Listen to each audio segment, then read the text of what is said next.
Welcome back guys. जैसा कि हमने पार्ट 1, पार्ट 2 और पार्ट 3 कार्बोनेट्स कंपाउंड का अभी कंप्लीट कर लिया है और आज हम करने वाले हैं क्या, पार्ट 4। और ये हमारा लास्ट पार्ट होगा। अभी ये चैप्टर हम फिनिश कर देंगे अभी 20-25 मिनट में, ठीक है। तो जो हमने लास्ट चैप्टर में, अगर किसी ने पार्ट 1, पार्ट 2 और पार्ट 3 नहीं देखा तो वो सबसे पहले प्ले लिस्ट में जाके पार्ट 1, पार्ट 2 एंड पार्ट 3 देख लें, क्योंकि आज हम करने वाले हैं पार्ट 4। काफ़ी ईजी होगा आपके लिए। आज देखो यहाँ करेंगे नॉमेनक्लेचर की, जो अपने पास कंपाउंड है कार्बन के उसको लिखते कैसे हैं, है ना। वैसे तो ये आपके पेपर में इतना ज़्यादा नहीं पूछते, लेकिन फिर भी नॉमेनक्लेचर की प्लेलिस्ट आपके लिए अवेलेबल है इस चैनल पे और आप उसको अच्छे से कर सकते हो। वही नॉमेनक्लेचर आपको 11th 12th में और ग्रेजुएशन लेवल में काफ़ी ज़्यादा हेल्पफुल होगी, ठीक है। अभी चलते हैं, फटाफट से स्टार्ट करते हैं। जो हमारा पेंडिंग वर्क बचा है उसको फटाफट से स्टार्ट करते हैं। चलते हैं यहाँ पे। तो यहाँ पे लिखा हुआ है नॉमेनक्लेचर। यहाँ क्या लिखा हुआ है? नॉमेनक्लेचर ऑफ कार्बन कंपाउंड, ठीक है। तो फर्स्ट जो अपने पास पॉइंट है, ये लिखा हुआ identify the number of carbon atoms in compound. तो सबसे पहले ये देखोगे कि कार्बन एटम प्रेजेंट कितने हैं और फिर हम उसको नेमिंग दे देंगे। सबसे पहले तो लॉन्गेस्ट, अगर रूल है ना अपने पास, सबसे पहला रूल है लॉन्गेस्ट चेन। सबसे पहले तो आप क्या देखोगे? लॉन्गेस्ट चेन, और उस चेन में कितने कार्बन हैं, और उसके बाद उसमें फंक्शनल ग्रुप लगा है। जो फंक्शनल ग्रुप लगा है उसको सुफिक्स में लिखेंगे या फिर प्रीफिक्स में लिखेंगे। अब क्या चीज यहाँ लिखी हुई है, सुफिक्स प्रीफिक्स, हमें समझ नहीं आ रहा। यहाँ सुफिक्स और प्रीफिक्स लिखा हुआ है, हमें समझ नहीं आ रहा क्या मतलब है इसका। और यहाँ अगर मैं प्रीफिक्स की बात करूंगा तो प्रीफिक्स पी आ रहा है, तो पहले जो भी हम पहले लिखेंगे, वर्ड रूट से पहले लिखेंगे, उसे बोलेंगे प्रीफिक्स। और सुफिक्स मतलब वर्ड रूट के बाद। तो यहाँ लिखा हुआ है वर्ड रूट, जैसे हम बोलेंगे मीथेन, इथेन, अगर उससे पहले कोई चीज लगेगी तो प्रीफिक्स, अगर वर्ड रूट के बाद कोई चीज लिखेगी तो उसे बोलेंगे सुफिक्स। तो ये याद रखने सिंपल सी चीज है, पी से प्रीफिक्स और पी से पहले। किसके पहले? वर्ड रूट के पहले। और वर्ड रूट क्या चीज है? वर्ड रूट है अपने पास methane, ethane, propane, butane, pentane, hexane, heptane, octane, nonane and decane. तो इसे बोलते हैं वर्ड रूट, ठीक। अब क्या लिखते हैं क्या नहीं लिखते, फटाफट से स्टार्ट करते हैं। यहाँ पे अपने पास फंक्शनल ग्रुप है, इसे बोलते हैं हैलोजन ग्रुप। और यही सिर्फ एक यही चीज है जो प्रीफिक्स में लगती है, एक यही चीज है जो प्रीफिक्स में लगती है। बाकी और कोई भी चीज प्रीफिक्स में नहीं लगेगी। जैसे अपने पास कौन सा होगा? Chloro, bromo, आइडो। तो ये हमेशा जब इसकी नेमिंग करेंगे तो सबसे पहले जो फंक्शनल ग्रुप होगा, यहाँ पे क्या दे रखा है? Functional group. अब कौन सा फंक्शनल ग्रुप? इसी को फंक्शनल ग्रुप बोलते हैं। जब हमने पढ़ा था एल्डिहाइड, अल्कोहल, पार्ट 3 में हमने हर चीज फंक्शनल ग्रुप को पढ़ लिया था। यहाँ से हाइड्रोजन ग्रुप से स्टार्ट करते हैं। कार्बन कहाँ है तो यहाँ से नेमिंग स्टार्ट करेंगे। अब यहाँ से नेमिंग क्यों स्टार्ट करेंगे? क्योंकि फर्स्ट प्रेफरेंस किसको देंगे? हमेशा फंक्शनल ग्रुप को देंगे। किसको देंगे? फर्स्ट प्रेफरेंस हमेशा फंक्शनल ग्रुप को देंगे। और यहाँ पे क्या लिखा हुआ है? हमेशा प्रीफिक्स मतलब पहले लिखेंगे। किसके? ये वर्ड रूट से पहले।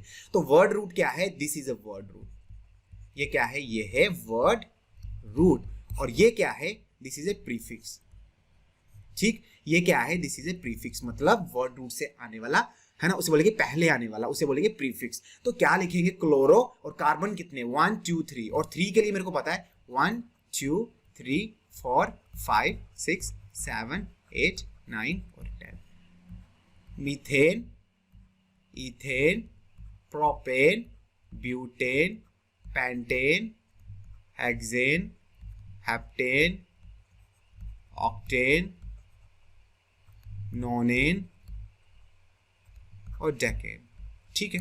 अब यहाँ पे कितने कार्बन है? यहाँ देखो कितने कार्बन दे रखे हैं, सिर्फ 3 कार्बन। और 3 कार्बन के लिए मेरे को पता है, यहाँ पे मैंने मेंशन की है चीज क्या, यहाँ पे 3 कार्बन के लिए एक चीज है क्या? प्रोपेन। तो मैंने क्या लिख दिया? Chloro prop. प्रोप मतलब 3 के लिए प्रोप आ जाएगा। और यहाँ पे हर एक जगह क्या दे रखा है? Single bond. तो सिंगल बॉन्ड के लिए क्या लिखते हैं हम? एन। लेकिन कहाँ लिखेंगे? ये एन आएगा सुफिक्स में, मतलब इस प्रोप के पीछे आएगा। अगर यहाँ पे डबल बॉन्ड होता तो एन की जगह इन आ जाता। इसे बोलते हैं सोफिक्स, मतलब प्रोप के पीछे कोई चीज अगर लगेगी, यहाँ पे जैसे क्या लगेगा? एन लग सकता है, इन लग सकता है, या फिर आइन लग सकता है। तो ये हमेशा कहाँ लगेंगे? सोफिक्स में। कहाँ लगेंगे? ये सोफिक्स में लगेंगे, ठीक है। आगे चलते हैं। अब ये थोड़ा सा समझ आया होगा। अल्कोहल, अल्कोहल मतलब सोफिक्स, मतलब ओल लगेगा पीछे। कहीं पे भी आपको मीथेनॉल, इथेनॉल अगर दिख जाए, दैट मीन्स वो क्या है? Alcohol group. फंक्शनल ग्रुप क्या आएगा इसका? OH। अगर कहीं पे OH दिख जाए, दैट मीन्स किसकी बात चल रही है? अल्कोहल की बात चल रही है। और सुफिक्स लिखा हुआ है, दैट मीन्स पहले कार्बन गिनेंगे, ये कौन सा ग्रुप है? This is a functional group. This is a functional group. यहीं से स्टार्ट करेंगे। फंक्शनल ग्रुप से ही हम नंबरिंग स्टार्ट करते हैं। फंक्शनल ग्रुप से हम क्या करते हैं? नंबरिंग स्टार्ट करते हैं, फर्स्ट, सेकंड एंड थर्ड। और क्या आ जाएगा? प्रोपेनॉल। क्या आ जाएगा? प्रोपेनॉल। और यहाँ पे हमें ओल लिखा हुआ है, ये ओल क्या इंडिकेट कर रहा है, ये ओल इंडिकेट क्या कर रहा है, फंक्शनल ग्रुप, किसको, अल्कोहल को। अब ये एन क्या इंडिकेट कर रहा है, ये वाला अगर एन आपको दिख रहा हो कहीं, अगर यहाँ पे आपको एन दिख रहा है, ये वाला एन, तो ये क्या एन इंडिकेट करेगा कि जितनी भी चीजें हैं क्या लगा हुआ है, सिंगल बॉन्ड। और ये क्या करेगा इंडिकेट, प्रोप करेगा कि कितने कार्बन हैं, 3 कार्बन है।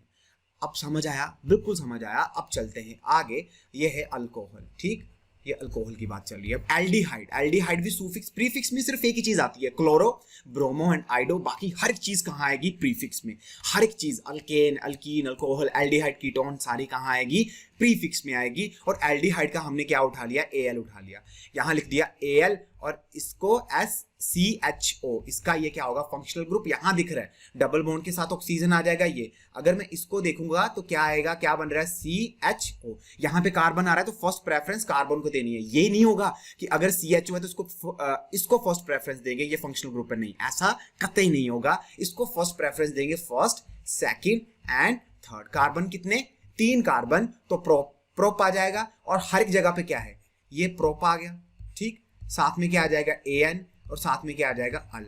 ये हर एक चीज किसने किसी को तो चीज को बता रही है, लेकिन किस चीज को, ये प्रोप बता रहा है 3 कार्बन को, एन बता रहा है सिंगल बॉन्ड को, और अल बता रहा है कि फंक्शनल ग्रुप कौन सा है, एल्डिहाइड। कौन सा है फंक्शनल ग्रुप, फंक्शनल ग्रुप है एल्डिहाइड। और हमें ये क्या हो गया, ये चीज हमारे दिमाग में फीड होगी। अब आगे चलते हैं, कीटोन, कीटोन मतलब लास्ट का ओन उठा लिया 1 और ओन आ गया, सुफिक्स मतलब ये भी पीछे लगेंगे वर्ड रूट के पीछे। और इसका क्या होता है कि यहाँ पे भी अल्काइल ग्रुप C और अल्काइल ग्रुप, और बीच में क्या रखता है, डबल बॉन्ड। तो यहाँ बीच में डबल बॉन्ड है, अगर यहाँ डबल बॉन्ड होता तो फिर गलत होता, ये बीच में ही, इधर भी कार्बन इधर भी कार्बन, दोनों जगह कार्बन, और बीच में जो कार्बन होगा उसके साथ क्या लगेगा जी, उसके साथ लगेगा ऑक्सीजन, ठीक। तो यहां से स्टार्ट करते हैं फंक्शनल ग्रुप, कहीं से भी स्टार्ट कर लो, फर्स्ट, सेकंड और थर्ड। अगर मैं यहां से स्टार्ट करता हूं फर्स्ट, सेकंड और थर्ड, तो दोनों पे 2 आ रहा है। अगर किसी पे 2 या 3 आता, अगर एक पे 2 आ रहा है और एक पे 3 आ रहा है, तो हम किसको उठाते, लोएस्ट नंबर को, हम किसको उठाते, लोएस्ट नंबर को। लेकिन हमेशा लोएस्ट नंबर को उठाना, ये रूल है इसका, हमेशा किसको उठाओगे, लोएस्ट नंबर और लॉन्गेस्ट चेन। लॉन्गेस्ट चेन, किसकी चेन, कार्बन की चेन। ये रूल हैं, ये अपने दिमाग में बिठाने हैं, ठीक है। अब यहाँ पे क्या आ जाएगा, कितने कार्बन, 3 कार्बन, तो प्रोप आ जाएगा सिंगल बॉन्ड के लिए एन, और 1 कीटोन के लिए आ जाएगा कार्बोक्सिलिक एसिड, ये भी सुफिक्स है, oic acid, methanoic acid, ethanoic acid, propanoic acid, है ना। तो एसिडिक एसिड की भी बात करते हैं तो वो कॉमन नेम है एसिडिक एसिड, ठीक। अब यहाँ पे चलते हैं सुफिक्स, यहाँ पे इसका क्या होता है, COOH, ठीक है। तो यहां पे देखो, अगर मैं इसकी बात करूंगा तो ये कैसा दिख रहा है, COOH दिख रहा है। और अब देखो, अगर आप बोलोगे ये फंक्शनल ग्रुप है, तो इसको क्या हम कार्बन को यहां से फर्स्ट मानेंगे, नहीं मानेंगे, बिल्कुल मानेंगे। अगर यहां पे कहीं पे भी कार्बन होगा तो फर्स्ट जो नंबरिंग होगी यहां कार्बन से दी जाएगी, फर्स्ट, सेकंड एंड थर्ड कितने हो जाएंगे, प्रोपेन। लेकिन यहां पे सिंगल बॉन्ड, आप बोलोगे यहां डबल बॉन्ड दिख रहा है, तो ये फंक्शनल ग्रुप का डबल बॉन्ड है, इसको हमने क्या करना है, निग्लेक्ट करना है। ये वाले डबल बॉन्ड को हम क्या करेंगे, निग्लेक्ट करेंगे। यहां पे क्या दिख रहा है आपको, सिंगल बॉन्ड, यहां single bond, single bond, single bond, single bond, हर एक जगह पे सिंगल बॉन्ड है। तो प्रोप क्या बता रहा है, 3 कार्बन, एन क्या बताएगा और ओइक क्या बताएगा। तो हमें क्रिस्टल क्लियर हो गया इसको कैसे लिखते हैं। अगर एल्कीन की बात होगी तो ईन उठाएंगे, किसका, ये लास्ट वाले का ईन, और दैट मींस कि डबल बॉन्ड की बात चल रही है। और यहां पे कहीं पे डबल बॉन्ड दिख रहा है, यहां पे कहीं पे भी डबल बॉन्ड नहीं दिखेगा। लेकिन अगर मैं बात करूं, अगर मैं यहां डबल बॉन्ड लगा दूं, यहां आ जाएगा double bond, that means 1 2 3 and 4, 1 2 3 and 4, बिल्कुल यहां डबल बॉन्ड दिख रहा है। और फिर यहां से स्टार्ट करते हैं।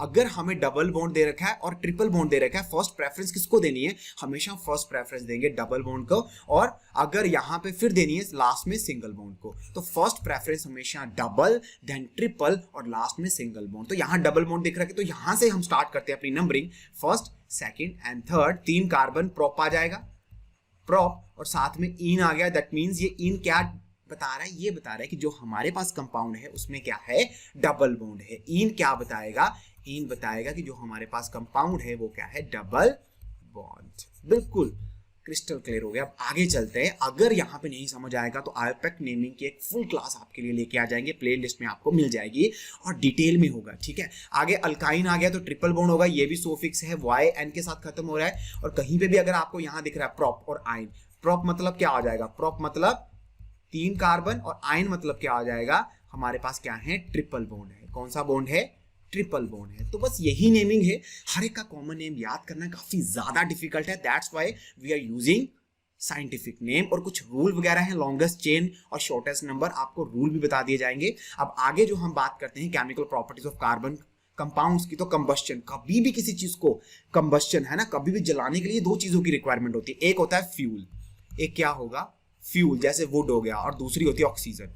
बस दो चीजों की रिक्वायरमेंट है, किसी भी चीज को जलाने के लिए दो चीजों की रिक्वायरमेंट है। फ्यूल, जैसे लकड़ी को जलाने के लिए एक तो फ्यूल चाहिए और ऑक्सीजन चाहिए, अगर दोनों में से एक चीज भी नहीं है तो कभी भी आग जलेगी नहीं, ठीक है। तो यहाँ पे जो अपने पास है ये दे रखा है मीथेन। क्या दे रखा है, मीथेन। कार्बन कितना आ रहा है, एक कार्बन है, दैट मीन्स ये ऐसे होगा CH और यहाँ H H H H, कितने कार्बन, एक कार्बन, तो मिथ आ जाएगा, सारे सिंगल बॉन्ड है तो एन आ जाएगा, बिल्कुल, दैट इज मीथेन। और इसको हम क्या बोलते हैं, नेचुरल गैस भी बोलते हैं। मीथेन को हम क्या बोलते हैं, नेचुरल गैस भी बोलते हैं। और जब मैंने ऑक्सीजन यहाँ दे रखा है, ऑक्सीजन के साथ जब मीथेन क्या करेगा, रिएक्ट करेगा, तो क्या होगा, कंबस्शन पे क्या चीज होती है, अगर हमने फूड खाया, हम बोलते हैं हमने खाना खाया, और फिर हम ऑक्सीजन लेते हैं, और उसके बाद कौन सी गैस रिलीज होगी, कार्बन डाइऑक्साइड। तो हमारे पेट में भी क्या चीज है, यही कंबस्शन प्रोसेस चलता है, लेकिन हम वुड नहीं खाते, हम फूड खाते हैं, और वो फूड को बर्न करने के लिए किस चीज की रिक्वायरमेंट है, ऑक्सीजन की रिक्वायरमेंट है, तभी हम इनहेल ऑक्सीजन करते हैं और एक्सहेल क्या करते हैं, कार्बन डाइऑक्साइड। कभी भी कोई चीज को जलाएंगे हमेशा, चाहे वो कार है,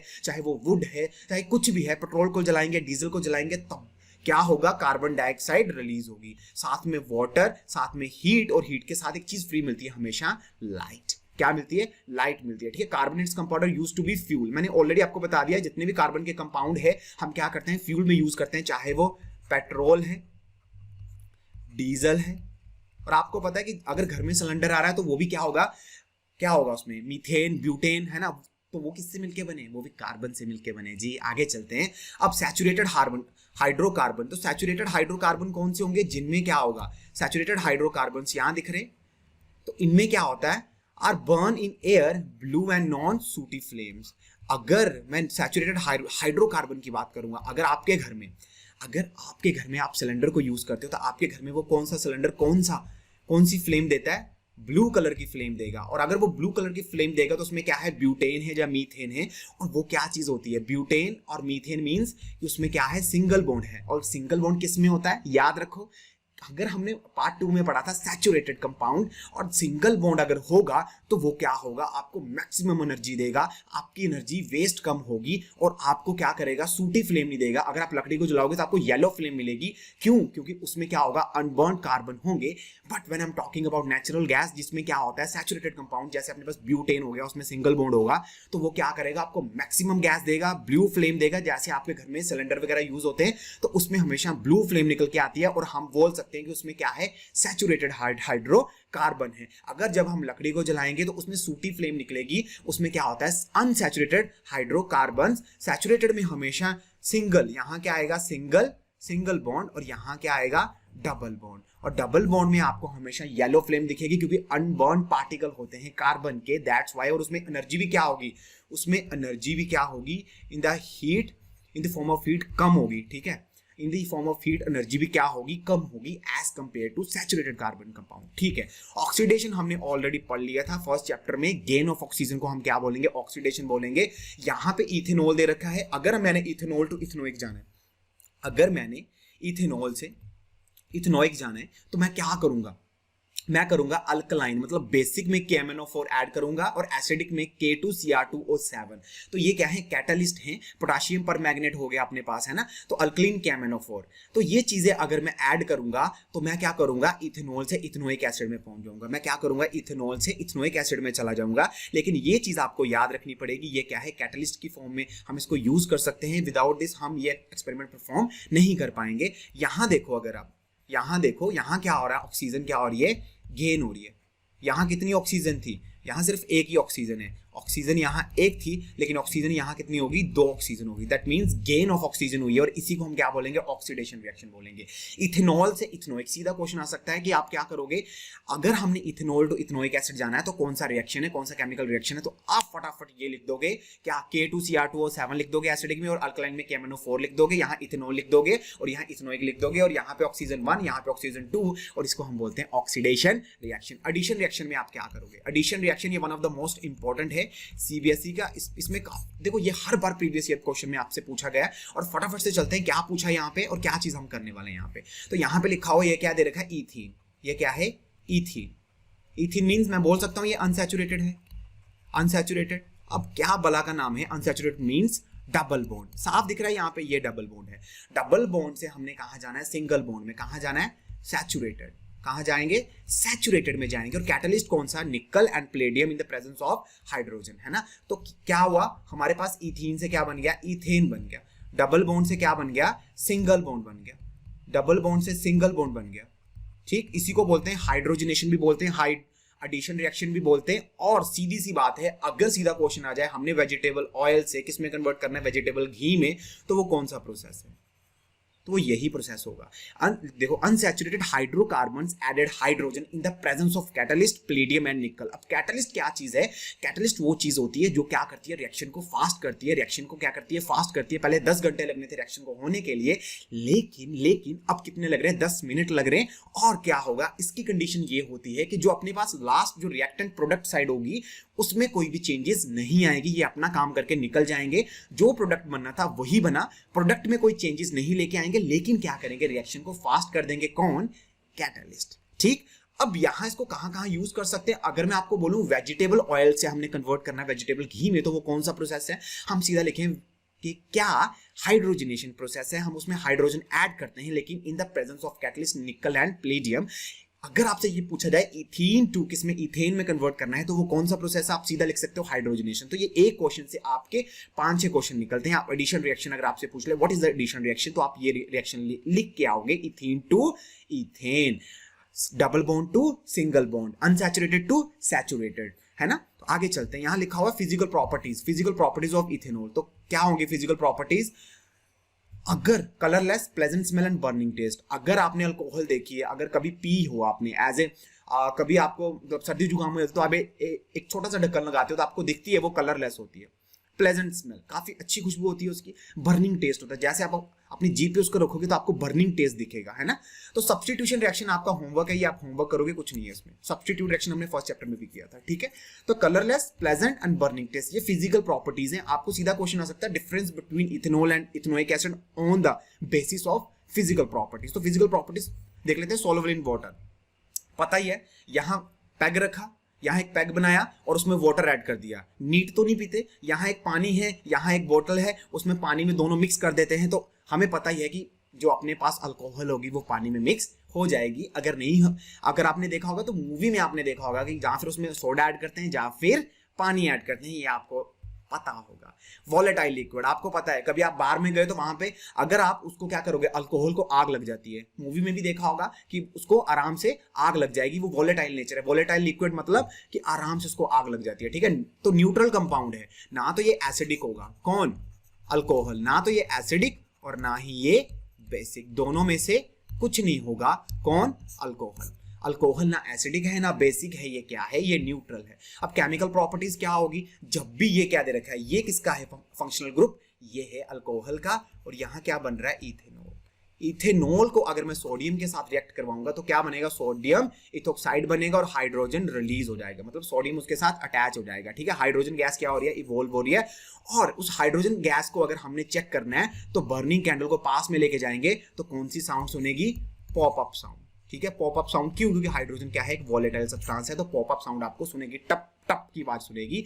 डिहाइड्रेशन क्या होगा, इथेनॉल में हम क्या ऐड करेंगे, ये है कंसंट्रेटेड H2SO4, तो वो इथेनॉल किस में कन्वर्ट हो जाएगा, इथीन में कन्वर्ट हो जाएगा। और डिहाइड्रेशन मतलब क्या होता है, वाटर को बाहर निकालना। वाटर को बाहर निकालना है क्या बोलते हैं, डिहाइड्रेशन। वाटर को बाहर निकालना क्या बोलते हैं, डिहाइड्रेशन। वाटर को बाहर निकालना क्या बोलते हैं, डिहाइड्रेशन। हमने क्या ऐड करना है, कंसंट्रेटेड H2SO4, वाटर बाहर निकल जाएगा और हमें क्या मिलेगा, इथीन प्लस वाटर, ठीक, इसे बोलते हैं डिहाइड्रेशन। तो ये कुछ थे। अगर आपसे पूछा जाए कि difference between ethanol and ethanoic acid on the basis of chemical properties, तो फर्स्ट आप ये लिखोगे reaction with sodium and then dehydration. Easy है। अगर हम बात करते हैं इथेनोइक एसिड की तो क्या होगा, एसिड आ गया तो एसिड क्या चीज है, हमेशा खट्टा टेस्ट होगा, सोर टेस्ट लिख सकते हैं, और स्मेल ऑफ विनेगर। तो एसिड की हमेशा कुछ पंजेंट सी स्मेल होती है। जैसे अगर आपने विनेगर देखा होगा तो आपको काफी खुशबूदार स्मेल मिलेगी, है ना, जिससे आपके क्या हो जाएंगे, नाक सड़ जाएगा, है ना। और बॉइलिंग पॉइंट कितना होता है 391 केल्विन, और अब ये फ्रीज हो जाएगा in form of colourless ice liquid solid, so it is called a glacial acetic acid. तो ये फ्रीज हो जाता है मतलब कि कलरलेस में, है ना, फ्रीज आराम मतलब बिल्कुल आराम से फ्रीज हो जाएगा, और उसका नाम क्या रखेंगे, ग्लेशियल एसिटिक एसिड। ठीक, फ्रीज भी हो जाता है और उसका नाम ग्लेशियल एसिटिक एसिड रखते हैं हम। केमिकल प्रॉपर्टीज पढ़ते हैं, क्या चीज है केमिकल प्रॉपर्टीज, तो यहां दिख रहा है आपको क्या, कि जब भी इथेनॉइक एंड इथेनॉल आपस में मिक्स होंगे तो क्या बनेगा, एस्टर बनेगा। एस्टर और वाटर क्या निकल जाएगा, बाहर निकल जाएगा। वाटर क्या निकलेगा, बाहर निकल जाएगा। कैसे, अभी देखते हैं। यहां से क्या होगा, एक यहां और ये हाइड्रोजन, ये क्या निकल जाएगा, बाहर निकल जाएगा। जैसे H प्लस OH क्या निकल जाएगा बाहर, H2O बाहर निकल गया, और एक वाटर यहाँ पे दिख रहा है साफ, तो ये क्या बन जाएगा, दिस इज ए एस्टर। जितने भी आप परफ्यूम यूज करते हो, हम क्या करते हैं, ये क्या होगी, प्लेजेंट स्मेल होगी एस्टर की। क्या होती है, प्लेजेंट स्मेल। अब कौन सी pleasant smell, pleasant smell means कि खुशबू। जितने भी परफ्यूम यूज करते हो आप सस्ते वाले, है ना, तो वो सारे के सारे इथेनॉल प्लस इथेनोइक एसिड को जब मिक्स करेंगे तो जितने भी परफ्यूम बनते हैं सारे इस फिनोमिना के ऊपर बेस्ड है। इथेनॉल इथेनोइक एसिड को मिक्स कर दिया, परफ्यूम बन गया। इथेनॉल इथेनोइक एसिड को मिक्स कर दिया और परफ्यूम बन गया, और उसका साइंटिफिक नेम क्या है, एस्टर। एस्टर है उसका साइंटिफिक नेम। अब हम क्या करेंगे, sweet smell ester is form, जिसको हम कहाँ यूज करते हैं, परफ्यूम में यूज करेंगे। कहाँ यूज करेंगे, हम परफ्यूम में यूज करेंगे। अब एस्टर को किसके साथ रिएक्ट करवाया, सोडियम हाइड्रोक्साइड के साथ, तो ये दो चीजें बन गई, और इसी चीज को हम क्या बोलते हैं, saponification. As soap is prepared by this, तो ये कौन सा है, ये है स्पॉनिफिकेशन। और जितने भी आपके सोप बनते हैं सारे के सारे इसी प्रोसेस से बनते हैं। ठीक है, कुछ नहीं हुआ, यहाँ पे सोडियम अलग हो गया और इथेनॉल अलग हो गया, है ना। कैसे, अब देखो ये सोडियम अलग और OH अलग। ठीक, तो इसी प्रोसेस से क्या बनते हैं, सोप बनते हैं, और इसी प्रोसेस को क्या बोलते हैं, स्पॉनिफिकेशन। इतना डिफिकल्ट नहीं है। अब रिएक्शन विद बेस, जब बेस के साथ रिएक्ट करेंगे किसको, मिथेनोइक एसिड को, तो क्या बनेगा, एसीटेट बनेगा। मतलब सोडियम एक के साथ सोडियम आ जाएगा और वाटर क्या निकल जाएगा, बाहर निकल जाएगा। तो जनरल फॉर्मूले अगर आपने पढ़े होंगे चैप्टर 3 में या फिर 2 में, तो आपके लिए ये चीजें करना काफी ईजी हो जाएंगी। जिसने 1st या 2nd चैप्टर नहीं किया वो सबसे जाके पहले यही चैप्टर पढ़ेंगे। ठीक है, आगे चलते हैं, फटाफट से आगे चलते हैं। अब reaction with carbonates and hydrogen carbonates, तो ये आपका क्या होगा, होमवर्क होगा। ठीक है, केमिकल रिएक्शन ये आपकी होमवर्क होगी। अब लास्ट टॉपिक बचा हमारा सोप्स एंड डिटर्जेंट। अब सोप्स में क्या होता है, काफी लंबी चेन होती है जिसमें कार्बन कितने लगे होते हैं, कार्बन होते हैं 17, इतनी लंबी चेन, और ये ऐसे करके होते हैं। ठीक है, ऐसे करके इतना, यहाँ कार्बन यहाँ कार्बन यहाँ कार्बन, तो इतनी लंबी चेन आपको जब दिखेगी तो ये आप देख के बता दोगे क्या ये किसकी है चेन, ये चेन है किसकी, सोप एंड डिटर्जेंट की।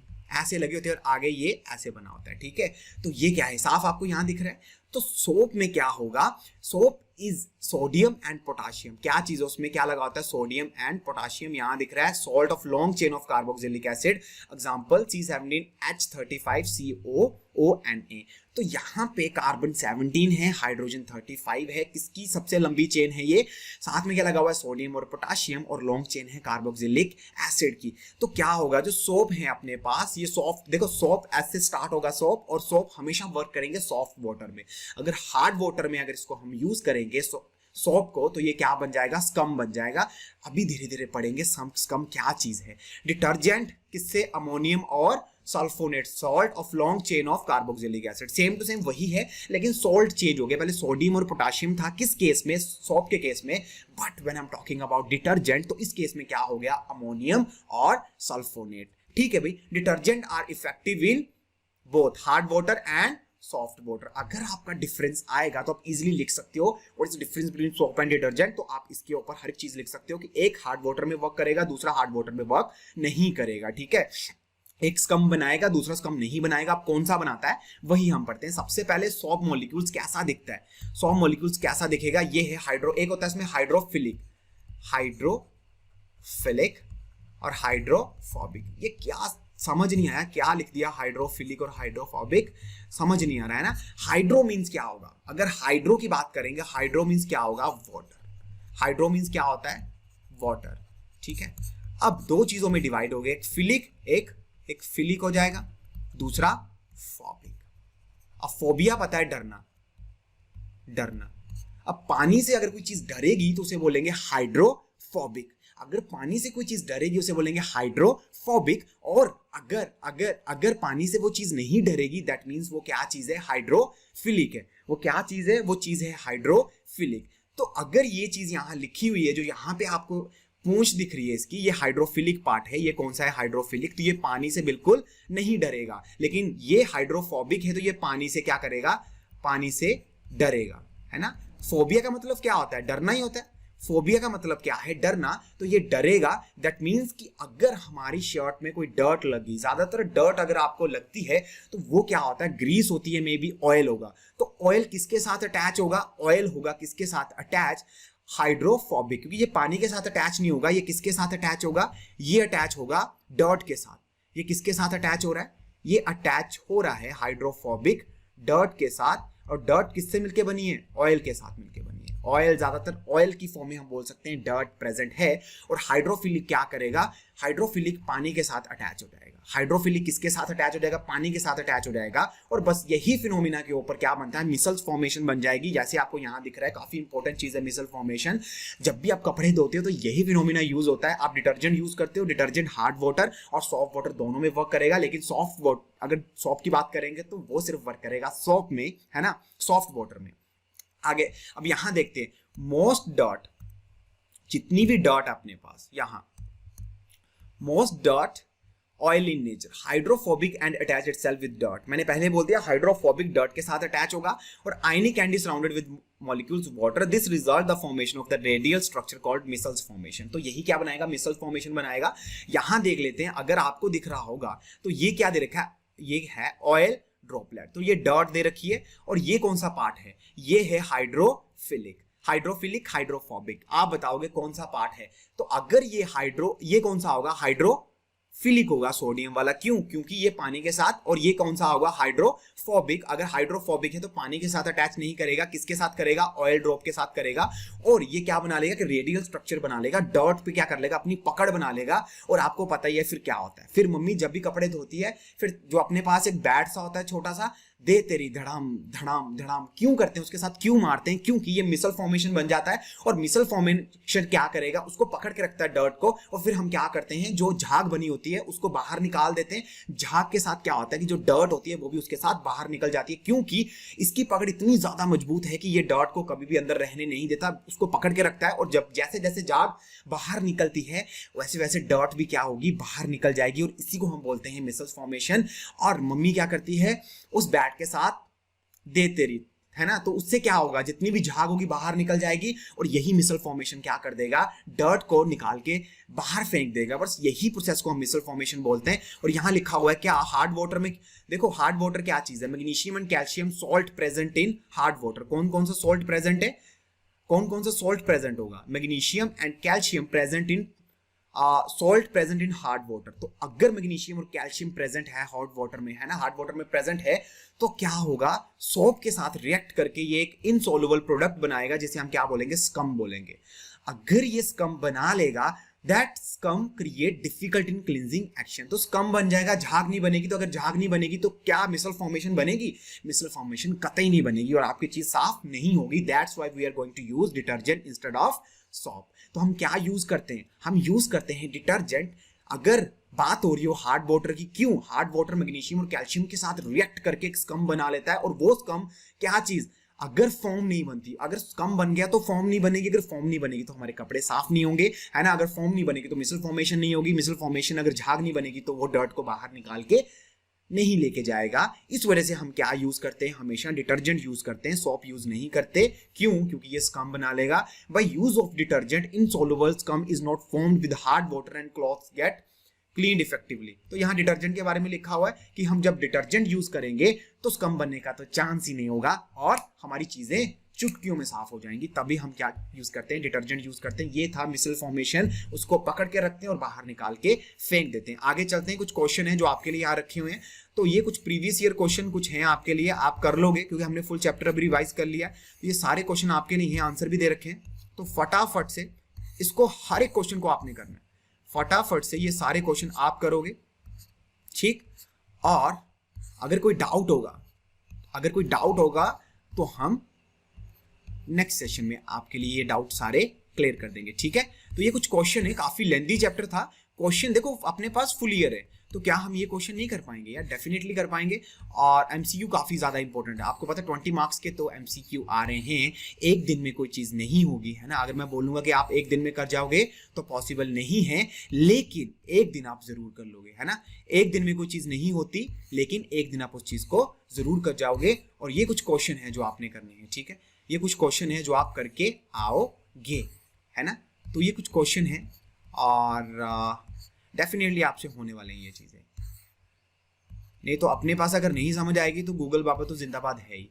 कुछ चीजें और आपके लिए इसी चैप्टर का क्या होगा, एक मैं आपके लिए पूरा एक क्वेश्चन, इसी चैप्टर का एक आपके लिए क्वेश्चन पेपर मैंने रखा हुआ गूगल फॉर्म के फॉर्म में, आपको डिस्क्रिप्शन में मिल जाएगा गूगल फॉर्म में। और आपको वो भी क्या करना है, अटेम्प्ट करना है, ठीक है। हो जाएगा, डेफिनेटली होने वाला है। और डिस्क्रिप्शन में टेलीग्राम का लिंक होगा। अगर आपको ये चीजें, हर एक पीडीएफ आपको चाहिए होगी तो आप सीधे वहां पे मैसेज कर देना, आपको ये पीडीएफ वहां पे अवेलेबल हो जाएगी। और गूगल फॉर्म आपके लिए लिखा हुआ है, पूरा जो भी आपका पैटर्न होगा उसमें एमसीक्यूज होंगे, हर एक क्वेश्चन होगा, शॉर्ट आंसर, लॉन्ग आंसर। तो वो डेफिनेटली आपने एक बार घर पे बैठ के ट्राई करना है बच्चे। Okay, good bye, take care, bye bye, see you and मिलते हैं अपने नेक्स्ट चैप्टर में। बाय।